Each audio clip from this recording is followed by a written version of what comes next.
યાદગાર ક્ષણ તો એ છે કે બાળકો અહીંયા કોઈ સુવિધા નહોતી, ત્યારે એને આમ આગળ લઈ ગયા ને બાળકો અત્યારે આગળ વધ્યા છે તો એમ જોઈને હર્ષના આંસુ આંખમાં આવે છે. ત્યારે રસ્તો પણ નહોતો. રસ્તો બનાવવા માટે લગભગ 2.5 દિવસ ગોપાલભાઈ જો યાદ કરતા હોય તો જેસીબી હલાવ્યું ત્યારે અહીંયા માટે મારી યાદગાર ક્ષણ ગણું તો કારણ કે આવી કોઈ દી મેં શાળા જ નથી જોઈ, પહેલી વખત જોઈ અને મને પણ એમ થયું કે ખરેખર આ બાળકો માટે કંઈક કરવું.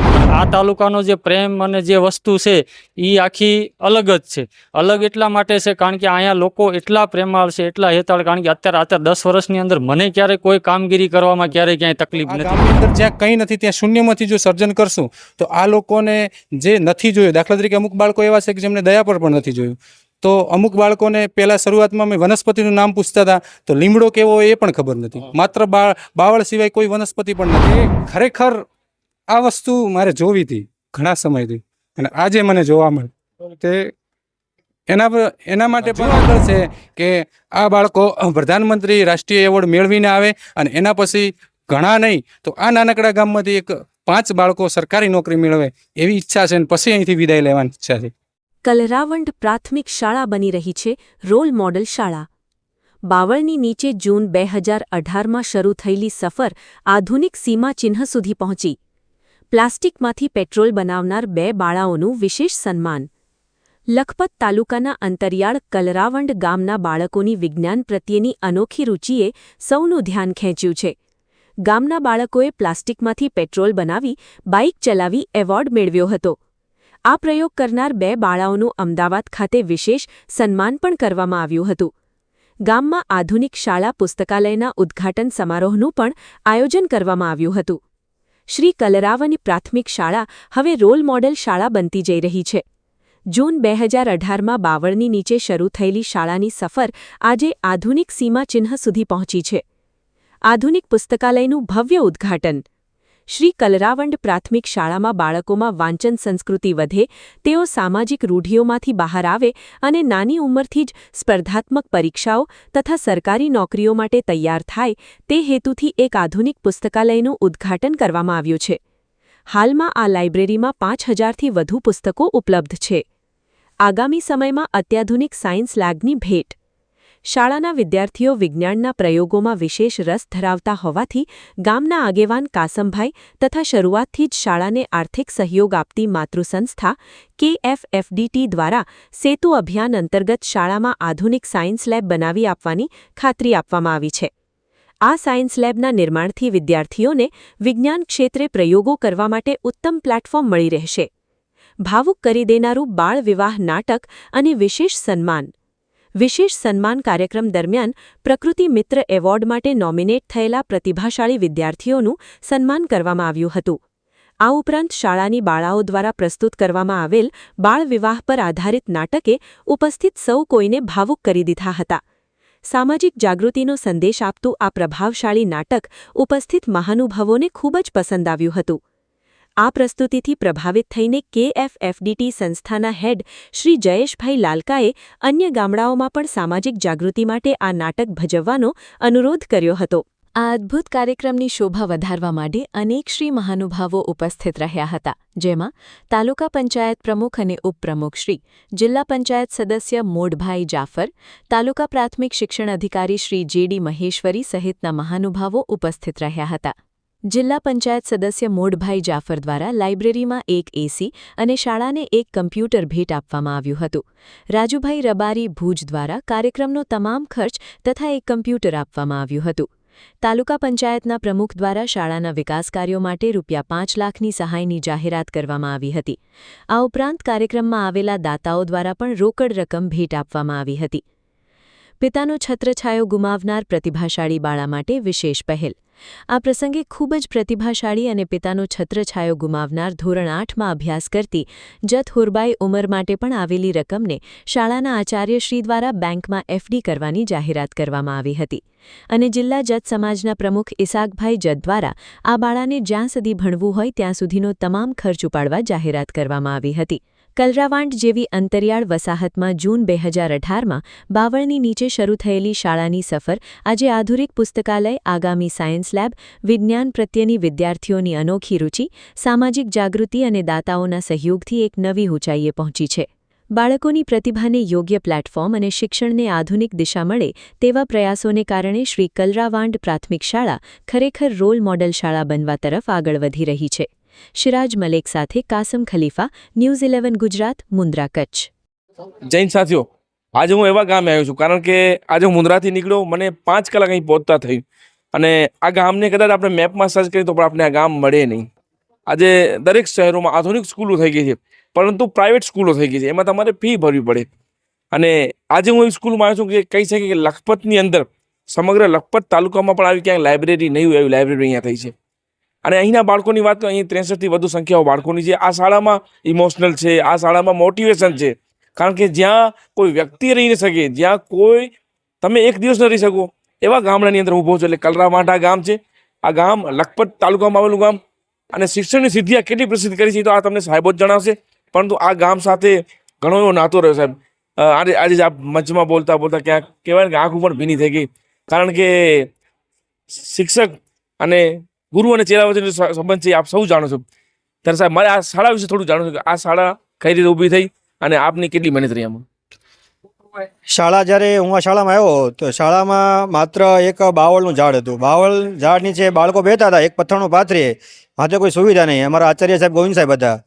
તો અમે બંનેએ મહેનત કરી કે આપણે શાળાને છે કંઈક આપણે આગળ લઈ જવી છે. અને નક્કી એવું અમે બંને મિત્રો એવું નક્કી કર્યું કે આપણે માનો કે જિલ્લા ફેર કરાવીએ કે વતનની તરફ આપણે જઈએ તો એવું વચન લીધું બાળકો સમક્ષ કે અમે બાળકોને અહીંયા પાકી છત આપી અને પછી છે વતનની અંદર બદલી કરાવીશું. તો અમે એના માટે પ્રયત્નો શરૂ કર્યા કે શાળા બને માટે આપણે કયા પ્રયત્નો કર્યા. અમે અનેક સંસ્થાઓને મળ્યા, સંસ્થા પાસે જઈએ, સંસ્થાને રજૂઆત કરીએ, અમારી વાત કરીએ, ફરીથી સમજાવીએ કે આ નરિયાળ વિસ્તાર છે, આવું છે, બાળકો પાસે કોઈ સુવિધા નથી. તો અમને કંઈક સરકાર શું કરે છે, તો સરકારને રજૂ કરીએ. સરકાર કહે કે અમે 3 રૂમ મંજૂર કર્યા, ટેન્ડર ભરીએ છીએ, ટેન્ડર બહાર પાડીએ છીએ. કોઈ વ્યક્તિ અંતરિયાળ ગામોમાંથી ટેન્ડર ભરતું નથી. ટેન્ડર ભરે તો એ 31 માર્ચ આવે એટલે ટેન્ડર આખું ખતમ થાય, કોઈ રૂમ બનાવવા માટે આવે નહીં. એટલે અમને સમાચાર મળ્યા અલગ અલગ સંસ્થા દ્વારા કે જયેશભાઈ છે એમની સંસ્થા, બરાબર, કે તમે ત્યાં કે FFFD પાસે તમે જાઓ, ત્યાંથી કે એ તમને કંઈક મદદ કરશે. તો હું આચાર્ય સાહેબ અને નૂર મોહમ્મદભાઈ છે એ ભુજ ગયા અમને મળવા માટે. અને અમે આખો સિતારેને સમજાવ્યો કે ભાઈ અમારી પરિસ્થિતિ આવી છે, બાળકો છે આ રીતે અભ્યાસ કરે છે, સુવિધા નામે મીંડું છે. તો એણે બધી વાત કરી કે આ પરિસ્થિતિ છે, તો કે તમે જે વાત કરી એ અમે સ્વીકારીએ છીએ. અમે તમારી શાળાની અંદર એક વનશાળા એવું છે ભૂંગા રૂપે તમને બનાવી આપીએ અને અમે આવશું, સીધું ખાતમુહૂર્ત કરીશું. તો એ અમને આશ્ચર્ય થયું કે અમને તો બધી સંસ્થામાંથી નિરાશા જ મળતી હતી કે આ તો ઠીક, હવે વાત કરીએ કોઈ કે આવવાનું, મતલબ લોકો વાતું કરી જાય ક્યાંક ને ક્યાંક કે ભાઈ કરી દેશું, બસ આશ્વાસન આપી જાય. હા બસ નઠારું આશ્વાસન મળે કે ભાઈ અમે આવશું, આમ કરશું, વાતો જાણી અને કહે કે અમે આમ કરશું તેમ કરશું. અમને તો કાંઈ આવશે નહીં. અને સીધો અમને અઠવાડિયા પછી ફોન આવ્યો કે સાહેબ અમે આવીએ છીએ કાલે. અને શ્રીફળ ને મહારાજ, ગોર મહારાજ ને બધું લઈને ભેગું જ આવ્યા અને કે હાલો ક્યાં બનાવવું છે. તો અમારું આખું મેદાન પડ્યું હતું કે અહીંયા બાવળ ને બધું હતું કે ચાલો જેસપી બોલાવો, સાફસૂફ કર્યું અને સીધું ખાતમુહૂર્ત કર્યું અને કારીગર બોલાવીને તાત્કાલિક કામ કર્યું. અને અત્યારે આ શેડ દેખાય છે આપણે પાછળ, તો શેડ ઉપર પહેલાં અમે કાચો ભૂંગો માથે ઘાસ ને એવું નાખી અને આખું બનાવ્યો હતો અને વનશાળા નામ આપ્યું હતું. એમાં ઘણા દાતાનો સહયોગ લઈને આવ્યા હતા. પછી તો VRT સંસ્થા દ્વારા છે એ પણ પાછળ એક રૂમ બનાવી આપવામાં આવ્યો. અને પછી આ વાત આખી આપસી પત્રકાર મિત્રો દ્વારા એ પેપરમાં અને પત્રકારિતા દ્વારા સરકાર સુધી પહોંચાડી અને સરકારની કહેવાય કે ભાઈ એ આંખ ખુલી અને એણે તાત્કાલિક બધા પગલાં લીધા. એના કારણે અત્યારે આપણે જોઈએ છીએ કે ભવ્ય ચોગાન છે આપણને મળ્યું છે. અત્યારે 3 રૂમ બની ગયા છે અને બીજા 2 રૂમનું પણ કામ થઈ રહ્યું છે. તો આ બધો વિકાસ જે થઈ રહ્યો છે એ જે દાતાઓ, સંસ્થાઓ, પત્રકારો, સરકારથી એ યોગ્ય સમયે જે આમાં લાભ લીધો અને યોગદાન આપ્યું એ માટે ખૂબ જ હર્ષની લાગણી અમે અનુભવીએ છીએ. સાહેબ ખૂબ સારી વાત કરી. હવે આપણે પ્રયાસ કર્યો કારણ કે તમે વિદ્યાર્થીઓનું ઘડતર કર્યું છે. હવે તમારી વતન તરફ પણ બદલી થઈ ગઈ છે. એક તરફ વતન, એક તરફ આ પરિવાર પણ થઈ ગયું છે. આ બંને વચ્ચેની કોઈ યાદગાર ક્ષણ સાહેબ? યાદગાર ક્ષણ તો એ છે કે બાળકો અહીંયા કોઈ સુવિધા નહોતી, ત્યારે એને આમ આગળ લઈ ગયા ને બાળકો અત્યારે આગળ વધ્યા છે તેમ જોઈને હર્ષના આંસુ આંખમાં આવે છે.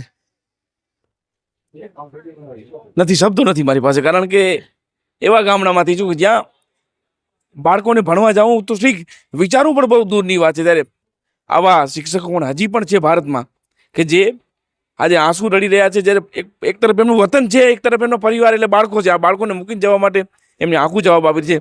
અને સાહેબ તમને પણ સેલ્યુટ છે, તમે એવું કામ કરી બતાવ્યું કે જે ખરેખર ફરજ સાહેબ, પણ આ ફરજ ઘણા લોકો પૂરી નથી કરતા. ત્યારે આપની એવી અમને સાહેબ વાત જાણવી છે કે આ જગ્યાએ સ્કૂલ બનાવવા માટે કઈ રીતે આપણે ખ્યાલ આવ્યો? જ્યારે શિક્ષકશ્રી અને જે ગામના 2-3 અગ્રણીઓ અમને કચ્છી વિસા ઓસવાલ ભુજમાં મહાજનની ઓફિસમાં મને અને લીલાધરભાઈ અદા જે બોજા સર્વોદય ટ્રસ્ટના અને અમારા બધેના માર્ગદર્શક છે, અમારા વડીલ છે, એમની પાસે મળવા આવ્યા. ને એના પહેલાં મને લીલાધરભાઈએ વાત કરી હતી કે બોજા સર્વોદય ટ્રસ્ટની આંખની જે તપાસણી છે એના માટેની ટીમ એ ગામમાં ગઈ હતી ત્યારે આવી હાલત હતી. એટલે એ કે આંખની તપાસ તો પછી થશે, પણ પહેલી આપણી આંખની તપાસ કરવી પડે કે આપણે ક્યાં છીએ.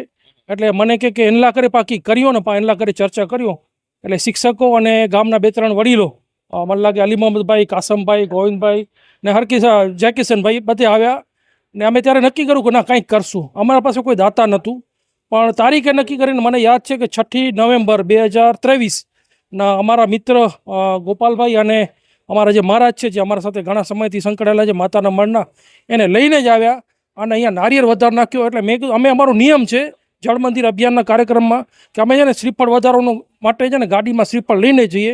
એટલે અમે બંધાઈ જઈએ ને ગામવાળા બંધાઈ જાય, કારણ કે તો જ કામ આવે. નહીં તો છે ને રાજકીય રીતે અને બીજી રીતે ઘણી બધી વાતો થતી હોય ને વિકાસનું ક્યારેક ને ક્યારેક આપણે ત્યારે હર્ષોલ્લાસમાં આવી જઈએ, પણ કામ ન થાય એમાંથી પછી આપણે ત્યારે કેમ લાગે કે વિશ્વાસ ઉઠી જાય. એ વિશ્વાસ ન ઉઠે એના માટેની શરૂઆત હતી. અને યોગાનુયોગ જે તે સમયે અમારા જે શિક્ષણવિદ અને અમારા સંસ્થાના ટ્રસ્ટી વડીલ શ્રી ખેસીભાઈ માસ્તર જે નલિયામાં શિક્ષક હતા અને ઘણું બધું પોતાનું યોગદાન શિક્ષણ ક્ષેત્રે આપ્યું. એનું થોડાક સમય પહેલાં જ અવસાન પામ્યું હતું. તો એની શ્રદ્ધાંજલિ રૂપે જ જે તમે આ શેડ જોઈ રહ્યા છો, આપણે ઊભા છીએ, એ અમે શેડ ચાલુ કર્યું અને એનું નામ આપ્યું વનશાળા. કારણ કે આ જંગલમાં ત્યારે રસ્તો પણ નહોતો. રસ્તો બનાવવા માટે લગભગ 2.5 દિવસ ગોપાલભાઈ જો યાદ કરતા હોય તો જેસીબી હલાવ્યું ત્યારે અહીંયા પહોંચ્યા. અને પછી જે શિક્ષકો, આ 2 શિક્ષકોનું કમિટમેન્ટ અને જે ગામની જે કૃતજ્ઞતા કે એમની પોતાની ઈચ્છાઓ શક્તિઓ, એ અમને બહુ જોર આપ્યું. અને આ ગામમાં જ્યારે પણ આવીએ ત્યારે અમને એનર્જી મળે છે. ઘણી વખત એવું થાય કે કોઈ કામમાં નિરાશા મળે ત્યારે ભાઈ ગોપાલને ફોન કરી હાલો કલરાવંડ બનીએ છો, એટલે કલરાવંડ આવીએ. એટલે એ પણ શરત કરી ને એક ખૂબ આનંદ થાય છે કે આ ગામે અને ગામની શાળાએ બહુ પ્રગતિ કરી. ને મારું તો હજી અમને સૌને શુભેચ્છાઓ છે કે જિલ્લા લેવલે અને રાજ્ય કક્ષાએ લેવલે અને રાષ્ટ્ર કક્ષાએ પણ આનું નામ સન્માન મળે. અમારા મુખ્ય કામ માટે આ જે કામ થયું એના માટે લીલાધરભાઈ અદા, પછી અનિલભાઈ શાહ જે અત્યારે બહુ દૂર બેઠા છે પણ રોજબરોજની માહિતી લે કે સ્કૂલ જો કોર થયો કોઈ અહીંયા. એટલે આજે પણ મેં અમને આ છોકરાઓ જે અંગ્રેજી બોલતા હતા એ પછી સ્કૂલના લાઇબ્રેરી ક્યાં રહે છે અત્યારે? અનિલભાઈ તમિલનાડુના તિરુપુર શહેરમાં રહે છે. એનું ગામ છે લાખાપુર, મુન્દ્રા તાલુકા.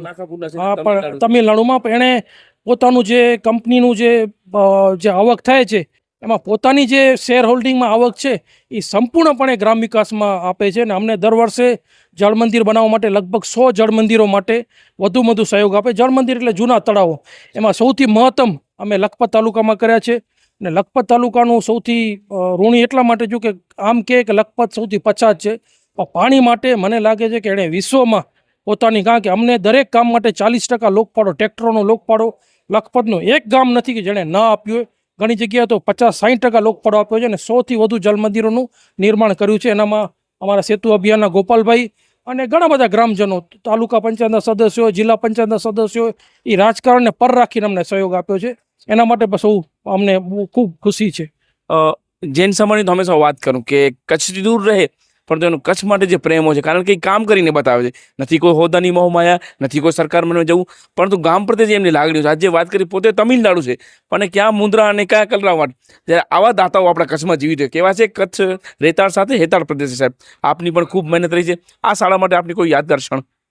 આ શાળા માટે મારી યાદગાર ક્ષણ ગણું તો, કારણ કે આવી કોઈ દી મેં શાળા જ નથી જોઈ, પહેલી વખત જોઈ. અને મને પણ એમ થયું કે ખરેખર આ બાળકો માટે કંઈક કરવું જોઈએ. કારણ કે હું પોતે ભાવનગરનો વતની છું અને સેતુ અભિયાન સંસ્થામાં છેલ્લા લખપત તાલુકામાં 10 વર્ષથી સેવા આપું છું. અને ઘણા બધા તાલુકામાં મેં નોકરી કરી છે, અબડાસા કરી છે, ભુજ કરી છે. પણ આ તાલુકાનો જે પ્રેમ અને જે વસ્તુ છે એ આખી અલગ જ છે. અલગ એટલા માટે છે કારણ કે અહીંયા લોકો એટલા પ્રેમાળ છે, એટલા હેતાળ. કારણ કે અત્યારે 10 વર્ષની અંદર મને ક્યારેય કોઈ કામગીરી કરવામાં ક્યાંય તકલીફ નથી પડી અને એનો મને આનંદ છે. એક જ્ઞાતિ હોય છે, કુંભાર જ્ઞાતિ, જેનું કામ છે લોકોને ઘડવું. કારણ કે એને એક માટી આપવો, એ આકાર આપી દે આપણે. અને એવા જ શિક્ષક જ્યારે કુંભાર સમાજમાંથી આવતા હોય અને પ્રજાપતિ સાહેબ આ સ્કૂલમાં આ બાળકોને ઘડતર આપ્યું છે અને આજે જે સિદ્ધિ પ્રાપ્ત થઈ જાય સ્કૂલની, કારણ કે આ ગામને કોઈ ઓળખતું નહોતું, આ ગામને મેપમાં નથી મળતું, પરંતુ આપે જે મહેનત કરી છે ને આપના બાળકોએ જે આજે કૃતિ દેખાડી અને લોકોને ખુશ કર્યા, અને આપની સ્કૂલમાં આપનું પણ કંઈક ઇમોશનલ હશે સાહેબ, તો આ સ્કૂલ માટે એવી કોઈ યાદગાર ક્ષણ, કારણ કે આ સ્કૂલે જે નામ રોશન કર્યું છે કે પેટ્રોલ બનાવ્યું છે પ્લાસ્ટિકમાંથી, તો સાહેબ અમારે એ જાણો આ તમામ કઈ રીતે થયું? તો જ્યારે હું પહેલી વખત આ સ્કૂલની અંદર આવ્યો ત્યારે ગામ અને સ્કૂલ તો જો કે હતી જ નહીં, માત્ર બાવળ જ હતો, અને ગામમાં શિક્ષણ પ્રત્યે બિલકુલ જાગૃતતા ન હતી. એટલે અડચણ તો બહુ હતી, પણ મનમાં એક સંકલ્પ હતો કે જ્યાં સુવિધાઓ છે ત્યાં આપણે કંઈ કરશું તો એની કોઈ વેલ્યુ નથી ને કદર નથી ને સુવિધાને કોઈ કદર થશે નહીં ને આપણી પણ નહીં થાય. તો આ ગામની અંદર જ્યાં કંઈ નથી ત્યાં શૂન્યમાંથી જો સર્જન કરશું તો આ લોકોને જે નથી જોયું, દાખલા તરીકે અમુક બાળકો એવા છે કે જેમને દયા પર પણ નથી જોયું, તો અમુક બાળકોને પહેલાં શરૂઆતમાં અમે વનસ્પતિનું નામ પૂછતા હતા તો લીમડો કેવો હોય એ પણ ખબર નથી, માત્ર બાવળ સિવાય કોઈ વનસ્પતિ પણ નથી જોયેલી. તો એની અંદર જે અમે લક્ષ્ય રાખ્યું કે કંઈક સારું કરીએ તો આપણને કંઈક પરિણામ મળશે. અને અહીંયા કામ કરવાની મારી શું કે છે પહેલેથી ટેવ છે કે જ્યાં સંઘર્ષ હોય ને એની સાથે ચેલેન્જ લેવાની મને પહેલેથી જ એમ શોખ છે કે ત્યાં આપણે કંઈક કરી બતાવીએ એમ. તો ત્યારે અહીંયા પહેલાં તો સ્વચ્છતા ઉપર ધ્યાન આપ્યું, પછી બાળકોને લાગણી ઓતપ્રોત કરવા માટે લાગણીશીલ કર્યા કે ચલો શિક્ષકનું જેટલું માને એટલું મા બાપનું પણ ના માને. તો બાળકો મારી સાથે જોડાયા અને એની સાથે અમે રહી અને આગળ જ્યારે અમુક ભૌતિક સુવિધાઓની અમને અગવડ પડી, અમુક પાણીનો પણ રસ્તા પણ નહોતા, કશું નહોતું, તો ત્યારે એવી સંસ્થાઓ કે જે અત્યારે તો અમે અમારી માતૃ સંસ્થા તરીકે ઓળખીએ, અને સેતુ અભિયાન કે જે અમારે એક નવો બ્રિજ બનાવી આપ્યો, શિક્ષણ પ્રત્યેનો નાતો જોડી આપ્યો, તો એમનો પણ અમે આભાર માની કે એમને ભૌતિક સુવિધા પૂરી પાડી અને એ ભૌતિક સુવિધાનો અમે ભરપૂર ઉપયોગ કર્યો. અને ઉપયોગ કરવાથી અને બાળકોની જે મહેનત હતી એ મહેનતને અમે વારંવાર પ્રોત્સાહિત કરતા રહ્યા, જેથી અમે આ સુધી પહોંચી શક્યા. અને એવી ક્ષણની વાત કરો તો જ્યારે હું અહીંયા આવ્યો ત્યારે આ જે અત્યારે તમને દ્રશ્ય જોવો છો આ દ્રશ્ય સપનામાં લઈને આવ્યો હતું. જ્યારે સવારમાં જ્યારે હું રૂમની બહાર નીકળ્યો ને ત્યારે મારા આંખમાં આંસુ આવી ગયા કે ખરેખર આ વસ્તુ મારે જોવી હતી ઘણા સમયથી અને આજે મને જોવા મળે. તે એના માટે પણ ખરેખર હજુ આગળ છે કે આ બાળકો પ્રધાનમંત્રી રાષ્ટ્રીય એવોર્ડ મેળવીને આવે અને એના પછી ઘણા નહીં તો આ નાનકડા ગામમાંથી 5 બાળકો સરકારી નોકરી મેળવે એવી ઈચ્છા છે અને પછી અહીંથી વિદાય લેવાની ઈચ્છા છે. टूंक कह दूं कि अंधेरों में सफर तय किया हमने, उजाले नहीं देखे, कुछ दिन ऐसे गुजारे कि हमने निवाले भी नहीं देखे, और लोग हैरान है ये कांटों का ताज देखकर, लेकिन किसी ने मेरे पाँव के छाले नहीं देखे. आ लोगों की मહેનત થકી આજે કલ્લામાટમાં ભવ્ય શાળા મળી છે. અને આ વિડીયો વધુથી વધુ શેર કરજો, કારણ કે તમે પણ સખીદાતા છો અને આ વિડીયો તમે જોઈ રહ્યા છો, નિહાળી રહ્યા છો, તો આ શાળાની અચૂક મુલાકાત લો અને આ શાળાને અદ્ભુત શાળા બનાવવા માટે તમે ને હું આપણે સૌ નેમ લઈએ. કેમેરામેન કાસમભાઈ ખલીફા સાથે હું સિરાજ મલિક, ન્યૂઝીલેન્ડ, ગુજરાત. આ રક્ષાબંધન અને આઝાદીના પર્વ પર યુવા ટીવીએસ લઈને આવ્યું છે 2 ધમાકેદાર ઓફર્સ. સૌથી પહેલા વાત કરીએ રક્ષાબંધનની ખાસ ભેટની. 12 ઓગસ્ટથી 28 ઓગસ્ટ સુધી યુવા ટીવીએસ પર વાહન ખરીદનાર મહિલાઓ માટે મળશે એક ખાસ સિલ્વર રાખી, ગેરંટીડ. પણ ધ્યાન રાખજો, આ ઓફર ફક્ત મહિલાઓ માટે જ છે અને વાહનનું રજિસ્ટ્રેશન પરિવારની મહિલા સભ્યના નામે હોવું જરૂરી છે. એટલે આ રક્ષાબંધને બહેન, પત્ની કે માતાના નામે વાહન લો અને મેળવો ચાંદીની રાખડી. અને હવે આવે છે બીજો ધમાકેદાર ઓફર. 15 ઓગસ્ટથી 4 સપ્ટેમ્બર જન્માષ્ટમી સુધી યુવા ટીવીએસ પર વાહન ખરીદો અને મેળવો સ્ક્રેચ કૂપન. અને આ સ્ક્રેચ કૂપનમાં 1000થી લઈને 11000 સુધીના ઇનામ